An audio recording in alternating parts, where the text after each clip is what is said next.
여러분, 우리 하나님은 종종 이미지를 사용하셔서 당신의 뜻을 우리에게 보이십니다. 이미지라는 것은 그림 그리고 영상까지 포함합니다.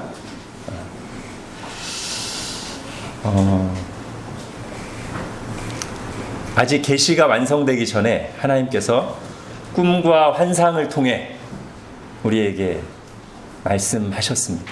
요한계시록에도 보면 하나님이 계속해서 요한에게 이미지를 통해서 하나님의 뜻을 보여주시죠. 또 어떤 게 있습니까? 꿈과 환상보다 더 확실한 그림, 하나님이 만드신 피조 세계 전체가 다 눈으로 보는 그림이고 동영상이죠. 사람들이 만드는 그림과 동영상은 하나님이 만드신 모든 세계를 참고해서 만드는 것이죠. 그러니까 하나님이 원조죠.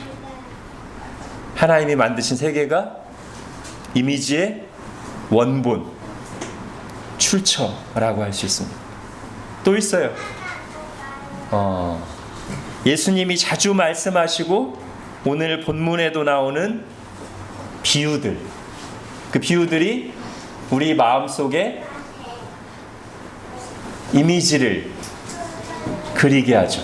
떠올리게 하죠.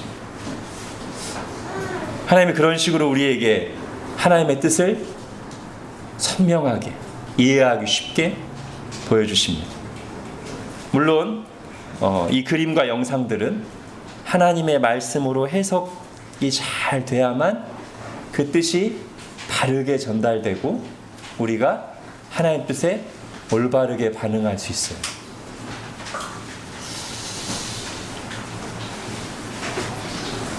오늘 본문 같은 말씀은 우리 아이들에게 그림으로 그려보라고 했어도 좋지 않을까 생각됩니다.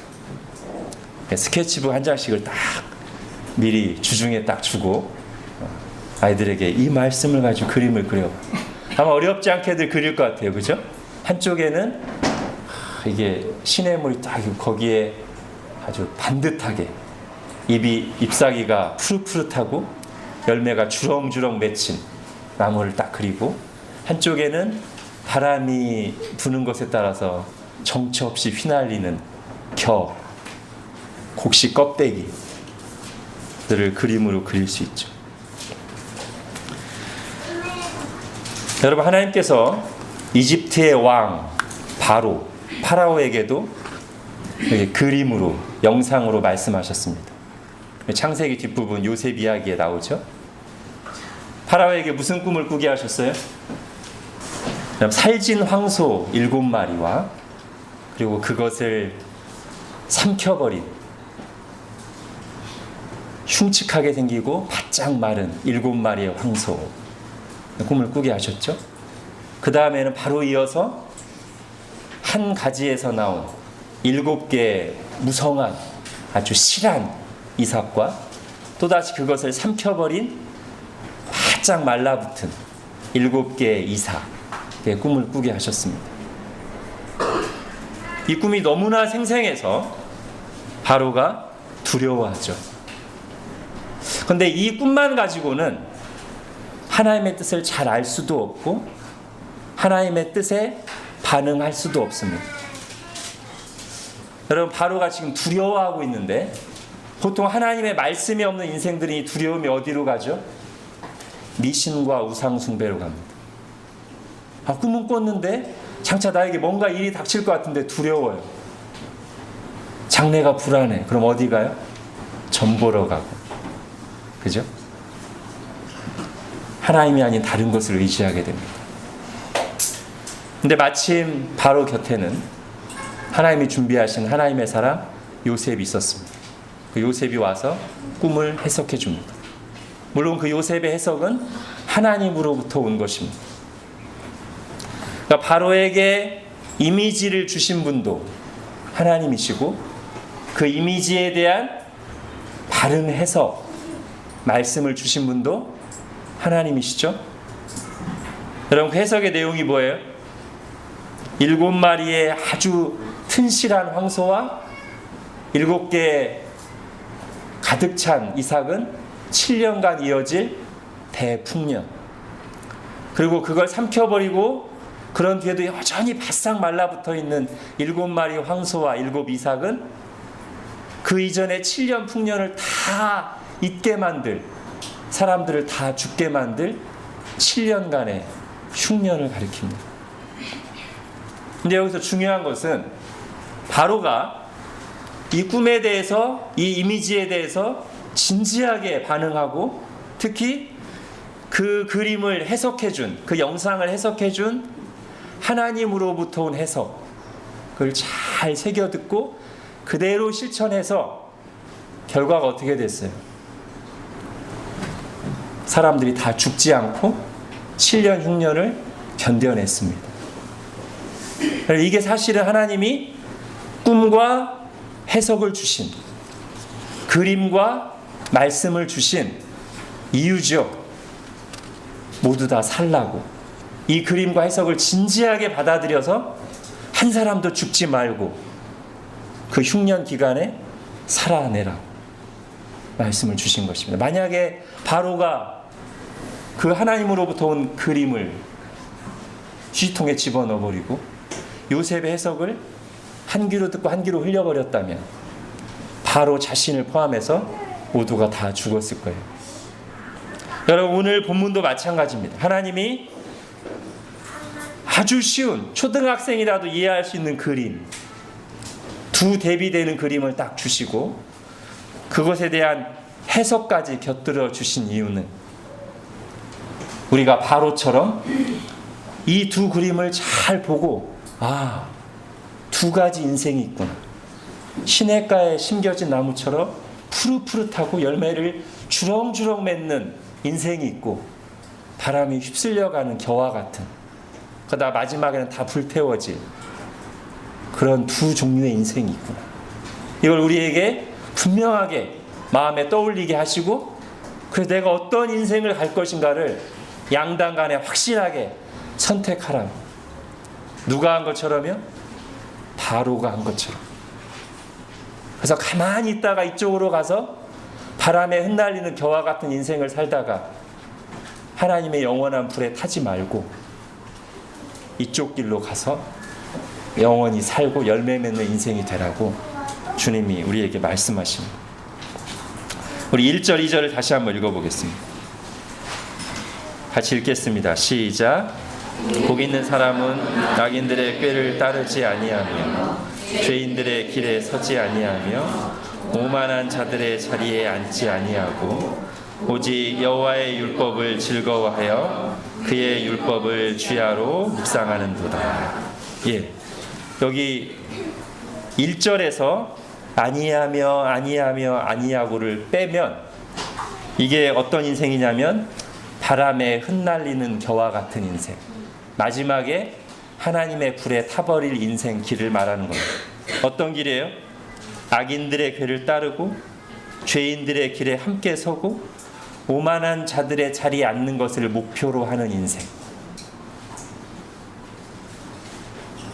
더 간단하게 요약하면 하나님의 말씀 없이 세상 꾀와 자기 생각대로 사는 인생. 예. 그 시대의 바람에 휘둘려. 그 시대의 바람이 뭐예요? 그 시대에 유행하는 거, 그 시대 분위기, 그 시대 정신에 그냥 바람 부는 대로 이쪽으로 불면 저쪽으로 가고 저쪽으로 불면 또 그쪽으로 가는 그런 인생을 말하는 겁니다. 또 하나 인생은 이제 2절이죠. 하나님의 말씀을 늘 마음에 품고 사는 인생. 그 인생이 시냇가에 심은 나무와 같다. 여러분, 우리가 하나님의 말씀을 보면 이 하나님 말씀을 가까이 하는 빈도, 즉 얼마나 자주, 그리고 어느 정도 깊이로 해야 되는가, 이거를 분명하게 알 수 있습니다. 오늘 본문 보기 전에 먼저 신명기 8장 3절을 보겠습니다. 핸드아웃에 신명기 8장 3절.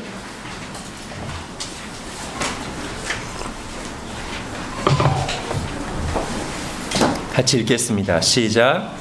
너를 낮추시며 너를 줄이게 하시며 또 너도 알지 못하며 내 조상들도 알지 못하던 만나를 내게 먹이신 것은 사람이 떡으로만 사는 것이 아니요 여호와의 입에서 나오는 모든 말씀으로 사는 줄을 내가 알게 하려 하심이니라. 예.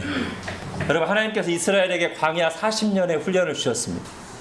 광야 40년 훈련 중에서 매일매일 받은 훈련이 있는데 아침에 나가서 하나님이 새벽에 내려주신 만나를 거두어 와서 먹는 훈련이에요.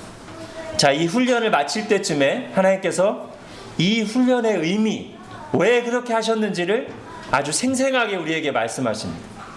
지금 뭐랑 뭐를 비교하시냐면 만나와 말씀을 비교하세요. 내가 만나를 준 이유는 매일마다 너희에게 말씀으로 사는 줄 알게 하려. 여기서 빈도가 나와요. 빈도. 만나가 언제 내려요? 예, 매일. 그래서 하루에 이틀치를 거두면 안 되게끔 하나님이 하셨습니다. 반드시 그날 믿음으로 나가서 그날 준 음식을 먹었어요. 매일매일 나갔어요. 이 만나가 그렇습니다. 이것을 하나님이 말씀에 비유하세요. 우리가 이것을 보통 뭐라고 하냐면 일용할 양식이라고. 자, 그 다음에 깊이 만나를 딱 어떻게 해요? 요리해서 한 입 딱 베어 물거나 혀로 하고서 버리는 거 아니죠? 그럼 다 죽었죠. 반드시 요리를 잘해서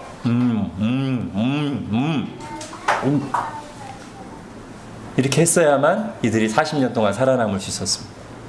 이걸 하나님이 말씀하시면서 내가 그렇게 한 이유는 너희가 말씀으로 사는 줄 알게 하려고 그랬다. 그럼 말씀도 어떻게 해야 돼요? 한 귀로 듣고 한 귀로 흘려버리면 우리 영혼이 살지를 못합니다. 만나를 잘 요리해서 씹어 먹듯이 말씀을 잘 읽고 깨닫고 항상 묵상하는 삶을 살아야 돼요. 여러분, 시냇가에 심은 나무도 마찬가지입니다. 여러분, 시냇가에 심겨진 나무가 물을 쭉 빨아들이죠. 마르지 않은 샘에서 항상 수시로 물을 빨아들입니다. 여러분, 영적으로 건강한 신자의 모습을 이렇게 비유할 때가 있습니다. 스펀지가 물을 빨아들이듯이 하나님의 말씀을 빨아들이는 모습. 이게 영적으로 건강한 신자의 모습입니다. 시냇가에 심은 나무가 항상 그 마르지 않는 샘에서 물을 계속 빨아올려요. 그럼 그 물이 어디까지 갈까요? 뿌리에서부터 쭉 빨아올리면 몸을 타고 쭉 올라가서 가지로 쭉 들어가고 마지막 잎사귀까지. 그래야만 그 잎사귀가 마르지 않죠.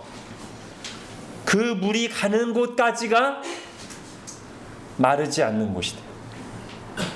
만약에 물이 이만큼까지만 올라와서 이 이상으로 물이 가지 않으면 여기는 어떻게 돼요? 마르게 돼요. 여러분, 하나님의 말씀이 성경책이나 핸드아웃에만 있거나 머리에서만 싹 지나가면 우리의 삶의 많은 부분, 우리의 감정의 어떤 부분, 우리의 관계의 어떤 부분이 하나님 말씀 없이 말라붙어가는 그런 현상이 일어날 수 있습니다. 내 생각의 모든 영역에 하나님의 말씀이 그 나무의 모든 부분에 다 이렇게 공급되고 스며들듯이 나의 모든 생각, 내가 살아가면서 부딪히는 모든 상황들, 거기에 다 이렇게 스며들어야 돼요. 말씀이 스며든 그 영역까지만 우리 인생이 마르거나 부작용이 없습니다. 내가 이만큼은 하나님의 말씀대로 하고 나머지 부분은 내 생각대로 세상이 하는 대로 하면 그 부분은 당장은 문제 없을 것 같지만 때가 되면 반드시 부작용이 일어나요. 내 말씀이 들어간 만큼, 스며든 만큼 내 인생에서 문제가 없습니다. 문제가 없다는 말은 고난이 없다는 말은 아니에요. 세상적이 되지 않고 부작용이 나지 않는다는 뜻이죠. 여러분, 그래서 말씀은 마음에 있어야 돼요. 항상. 이것을 구체적으로 실천하려면 여러분, 물이 땅에다가 한번 쫙 뿌리면 한동안 젖어 있다가 시간 지나면, 특히 아주 땡볕인 곳에서는 금방 마르죠.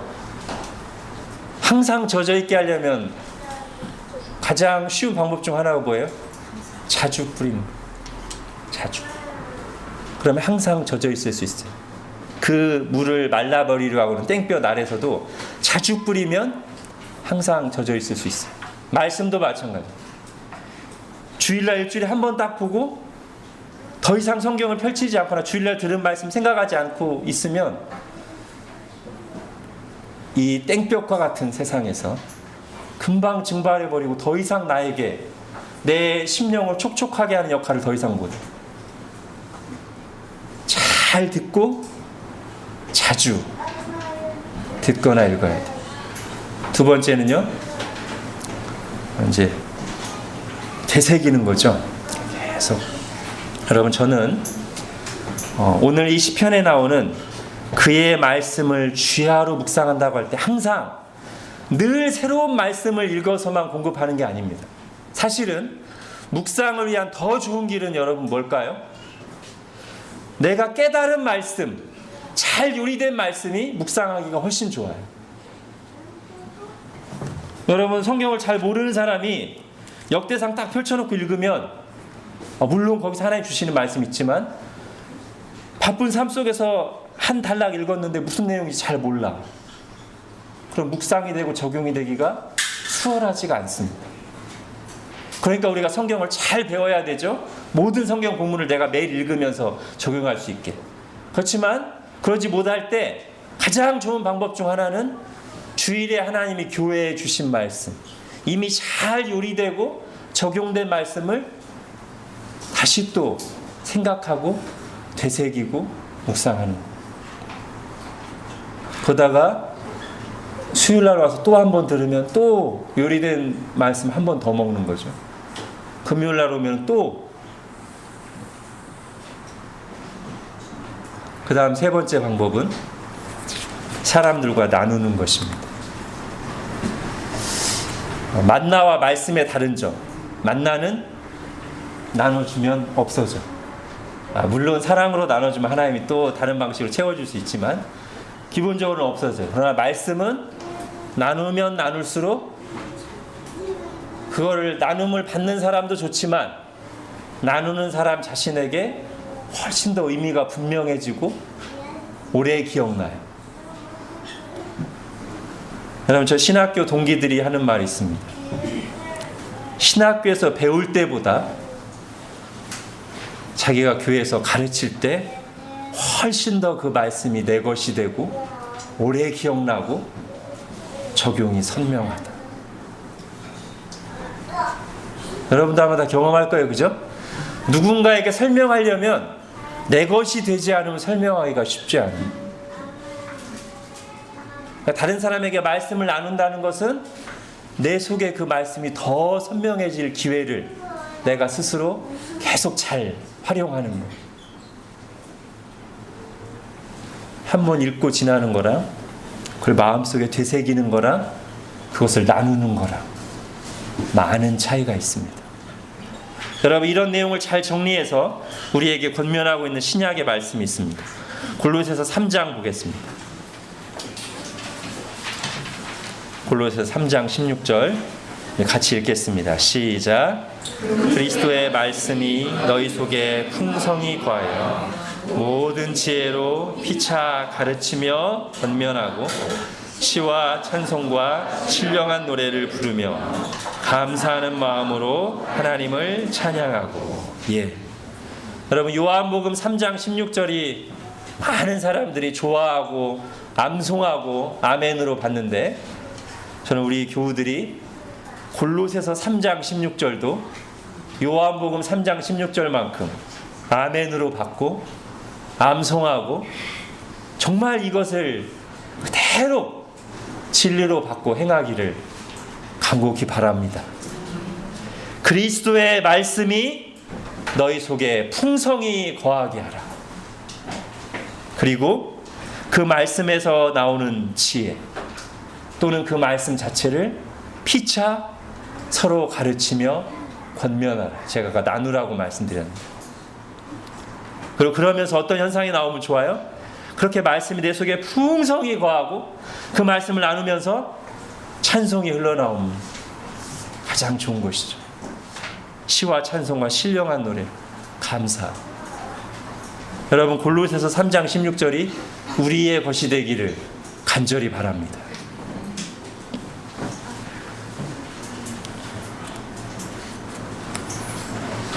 그러나 아까 제가 서두에서도 말씀드렸습니다만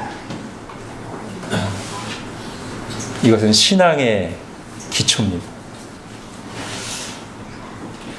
여러분, 건물 기초를 잘 놓을 때 두 가지 유익이 있습니다. 뭘까요? 하나는 그 건물이 튼튼하죠. 튼튼하다. 두 번째는 높이 쌓을 수 있습니다. 기초를 잘 놓을 수 있습니다. 우리의 신앙도 마찬가지입니다. 영적인 기초를 잘 놓으면 그 신앙이 건강합니다. 그리고 건물 높이 쌓듯이 그 신앙이 시간이 지날수록 잘 성숙해 갑니다. 그러나 기초가 잘 놓여 있지 않으면 늘 그 신앙이 건강하지가 못하고 교회를 5년, 10년 다녀도 그 위에 벽돌을 쌓을 수가 없어요. 성장이 잘 안 돼. 그래서 5년 교회 다닌 사람이 교회에 새로운 신자가 왔는데 별로 해줄 얘기가 없어. 신앙생활 이렇게 하는 것이다. 하나님 이런 분이야. 기도 이렇게 해야 돼. 해줄 말이 별로 없어요. 10년이 지나도 또 별로 없어요. 그럼 얼마나 안타까운 일입니까? 자, 운동으로 비유해 볼까요? 기본기를 잘 익혀야 두 가지 유익이 있습니다. 첫 번째는 운동할 때 덜 힘들고 덜 다쳐요. 기본 자세를 잘 익혀요. 두 번째는 경기에서 좋은 결과를 낼 수 있습니다. 영적으로도 영적인 기본기를 잘 다져야 덜 헤매고 엉뚱한 행동 하지 않습니다. 두 번째는 영적 싸움에서 더 잘 승리하고 힘차게 신앙생활을 할 수 있습니다. 여러분, 얼마 전에 450호 홈런을 우리나라 최초로 기록을 수립하고 여러 가지 타격이나 여러 면에서 타점 면에서 우리나라 대부분의 타자의 기록을 갖고 있는 이승엽 선수가 예전에 굉장히 유명한 말을 남겼죠, 그죠? 평범한 노력은 노력이 아니다. 근데 저는 이제 노력을 말하려는 게 아니고, 근데 그 얘기를 하면서 이승엽 선수가 한 말이 자기는 하루에 스윙을 몇 번? 1000번. 그럼 막 여기 손이 물집이 생기고 부르트는데 1000번씩. 근데 여러분, 이 타자에게 스윙은 기본입니까? 아니면 무슨 고급한 기술입니까? 기본 중에 기본이에요.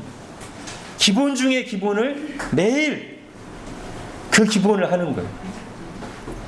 그래서 우리나라 역사상 가장 위대한 타자가 되었습니다. 그리고 저는 야구를 별로 이렇게 즐기는 편이 아니어서 거의 본 일도 없지만 예전에 한두 번 그냥 지나치면서 보면은 슬럼프에 빠진 타자들이 가끔 있어요. 잘하다가. 그럼 그 해설자가 뭐라고 말하냐면 타구 폼이 흐트러져 있다, 이렇게. 그러니까 기본이 흐트러진 거, 어떤 이유로 인해서 기본이 잘못된 거. 여러분, 영적으로도 마찬가지입니다. 영적 기본기를 잘 하면 5년이 지나고 10년이 지날수록 계속 그 신앙이 풍성하고 성숙해지고 열매를 맺어요. 그러나 영적 기본기를 하지 않으면 쉽게 영적 슬럼프에 빠지고, 이 기본 과목이 안 돼 있기 때문에 진도를 나갈 수가 없어요.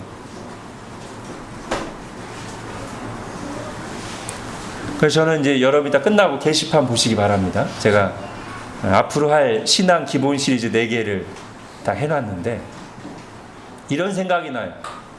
사칙연산. 사칙연산 뭐예요? 덧셈, 뺄셈, 곱셈, 나눗셈. 모든 이후에 수학의 가장 기본이 되는 이 사칙연산이 안 되면 방정식, 함수 다 안 돼요. 사칙연산도 안 하는 사람에게 함수 가르쳐봐야 모르는 얘기일 뿐이야 그냥. 방정식 가르쳐봐야 이해가 안 돼. 사칙연산을 해야만 그 다음이 나갈 수가 있어요. 마찬가지입니다. 이제 오늘부터 할 이 4가지 영적 기초 반드시 놓지 않으면 그 뒤에 아무리 좋은 강해 설교라고 더 깊은 내용을 해도 큰 의미가 없습니다. 저는 이 교회론 끝부분에 교회에 직분하면서 제 자신이 굉장히 말씀 앞에 깊이 생각하게 됐습니다. 목사의 직분에 대해서. 그리고 아마 마지막 시간 교회에 사명하면서 그게 더 저에게 분명해졌는데 모든 것을 가르쳐 지키게 하라. 제가 한 5년간 모든 것을 가르치는 것을 열심히 하려고 했어요. 모든 교리. 사실 신학교 과목 거의 다 했습니다. 수요일날 나오신 분들은 세미 신학교 졸업한 셈이에요. 수요일날 한 번도 안 빠지고 나오신 분들은. 제가 신학교에서 배운 과목 다 했으니까요. 대신 좀 쉽게 했지만요. 제가 모든 것을 가르치려고 열심히 했는데 그 다음에 또 그거와 함께 짝을 이어서 꼭 해야 돼. 지키게 하라. 이걸 제가 충실하게 못한 것 같아요.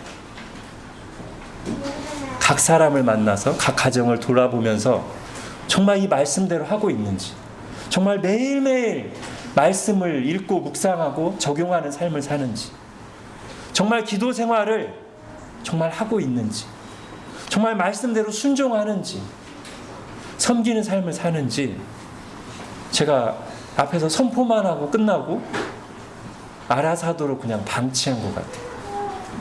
가르쳐만 하고 지키게 하라를 제가 너무 소홀히 해서 제가 하나님 앞에서 정말 회개를 많이 했습니다. 이번 한 달간은 사실 이거 여러분들 거의 다 아는 내용이에요. 그러나 다시 한번 제가 분명하게 강조하고 이제는 가르쳐 뒤에 지키게 하라에 집중하려고 합니다. 여러분도 각오하십시오. 꼭 그렇게 해야만 됩니다. 안 그러면 진도 나갈 수가 없습니다. 교회론도 이 사칙연산이 된 뒤에야 가능한 얘기입니다. 기본적으로 말씀 생활하고 기도 생활이 없는데 교회에 대한 더 깊이 있는 내용을 말해봐야 무슨 소용이 있겠어요. 머리로 판단만 하게 되죠. 내가 정말 매일 말씀을 보고 내가 정말 매일 기도를 하고 내가 정말 기본적으로 순종해야 되겠다는 자세를 가지고 섬기는 게 안 돼 있으면 나머지는 다 사칙연산이 안 된 상태에 방정식과 함수나 크게 다를 바가 없습니다. 그러나 여러분 이 기초가 잘 돼 있으면 시간이 지날수록 열매를 맺지 않을 수가 없습니다. 오늘 주님이 말씀하시는 게 그거예요. 오직 여호와의 율법을 주야로 묵상하는 사람은 시간이 지나면 어떻게 돼요? 철을 따라 열매를 맺으며 열매를 맺게끔 돼 있어요. 당연히 신앙이 성숙하게 돼 있어요. 신앙의 기본을 잘 놓으면 그 위에 벽돌이 놓이게끔 돼 있어요.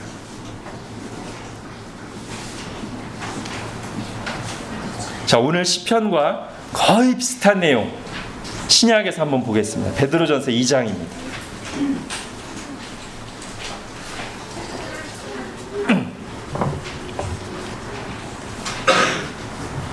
베드로전서 2장. 자, 우선 1절, 2절까지만 읽어볼게요. 1절, 2절 같이 읽겠습니다. 시작. 그러므로 모든 악독과 모든 기만과 외식과 시기와 모든 비방하는 말을 버리고 갓난아기들 같이 순전하고 신령한 젖을 사모하라. 이는 그로 말미암아 너희가 구원에 이르도록 자라게 하려 함이라. 이 부분을 오늘 시편 1, 2, 3절 한번 딱 보세요. 너무 비슷해요. 자, 베드로전서 2장 1절은 오늘 시편 1장 1절과 비슷합니다. 모든 악독과 기만과 외식과 시기와 비방하는 말을 버리라. 이것은 악인들의 꾀를 따르지 말고 죄인들의 길에 서지 말고 오만한 자들의 자리에 앉지 아니하고랑 거의 비슷한 내용이에요. 그죠? 그 다음에 이 베드로전서 2장 2절 앞부분 갓난아기들 같이 순전하고 신령한 젖을 사모하라. 이것은 시편 1편 2절과 같아요. 오직 여호와의 율법을 즐거워하여 주야로 묵상. 아기가 매일매일 엄마 젖을 빨듯이 그 율법을 주야로 묵상하라. 그 다음에 베드로전서 2장 2절 뒷부분에 나오는 거. 이는 그로 말미암아 너희로 구원에 이르도록 자라게 하려 함이라. 이것은 오늘 시편 1편 3절과 비슷해요. 그는 시냇가에 심은 나무가 철을 따라 열매를 맺으며 그 잎사귀가 마르지 아니함 같다. 그죠? 너무 비슷해요. 근데 베드로전서 2장 3절을 보세요. 너희가 주의 인자하심을 맛보았으면 그리하라. 이게 뭐예요? 너희가 구원받은 신자라면 그렇게 해라. 너희가 은혜를 받은 사람이라면 마땅히 그렇게 해라. 아기가 엄마 젖을 먹듯이 매일매일 사모함으로 간절히 하나님의 말씀을 가까이 하고 먹고 소화시키고 묵상해라. 그래서 제가 다시 한번 말씀드립니다. 오늘 우리가 다루는 내용은 교회 생활 한 10년 이상은 해야 할 수 있는 내용을 말하는 게 아닙니다. 처음 믿자마자 매일매일 반드시 해야 될 내용. 거듭나고 생명이 시작됐기 때문에 밥을 먹고 숨을 쉬듯이 매일매일 해야 될 생명의 작용에 대해서 말하고 있는 겁니다. 그럼 제가 세 종류의 사람을 좀 얘기를 하겠습니다. 이제 이걸 하고 마치겠습니다. 여러분 핸드아웃에는 5종류로 제가 해놨는데 일단 저는 오늘 이 말씀 선포 중에는 세 사람만 얘기하겠지만 잘 들어보십시오. 첫 번째는 교회 생활은 오래 했지만 이 기초 말씀을 매일매일 읽고 묵상하고 적용하는 이 기초가 잘 닦이지 않은 사람이 있을 수 있습니다. 두 번째는 젊은 시절 교회에서나 선교단체에서 신앙훈련을 잘 받아서 매일 말씀을 읽고 그 말씀을 자기에게 적용하고 묵상하며 그래서 거기서 정말 말씀의 능력을 맛보고 영적 성장을 경험했었는데 어느 시점에선가 이 가장 중요한 기초가 무너지고 흐트러진 사람이 있을 수 있습니다. 그래서 예전처럼 충만하지 못하거나 영적인 침체가 지속되는 사람이 있을 수 있습니다. 세 번째는 신앙생활을 한 지 오래되지 않았고 신앙생활 초기부터 이 가장 기본적인 내용을 잘 배우고 훈련받지 못해서 아직 이 매일 말씀을 읽고 묵상하고 적용하는 신앙의 기초를 놓지 못한 사람이 있을 수 있습니다. 이 모두에게 권면합니다. 오늘 말씀을 하나님의 말씀으로 받으십시오. 이게 신앙의 기초 중의 기초라는 사실. 이승엽 선수가 매일 배팅을 휘두른 것처럼 우리가 항상 해야 될 일.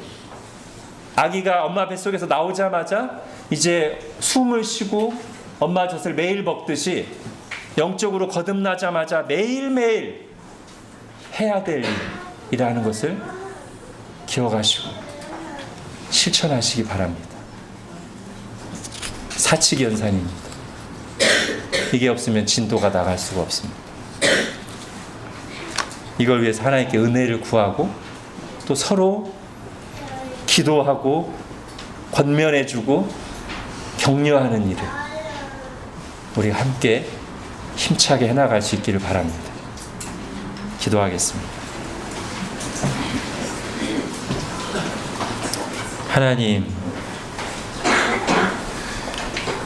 때로 우리가 가장 중요한 기본을 잃어버릴 때가 있습니다. 그 다른 어떤 것으로도 보충하거나 메울 수 없는 그 기본이 우리에게 있는데, 오늘 그 중에 하나를 들었습니다. 하나님께서 분명히 우리에게 그림을 마음속에 그리도록 보여주시고 해석까지 주셨습니다. 바로가 그 꿈과 요셉의 해석을 진지하게 받아들여서 살았듯이, 우리도 오늘 이 시편의 그림과 하나님의 말씀을 진지하게 듣고 받아 주님 말씀대로 시냇가에 심겨진 나무처럼 잎사귀가 마르지 않고 메마르고 헤매는 신앙생활이 아니라 시간이 지날수록 점점 더 성숙하고 열매 맺는 신앙이 될 수 있도록 은혜를 베풀어 주옵소서. 예수님의 이름으로 기도합니다. 아멘.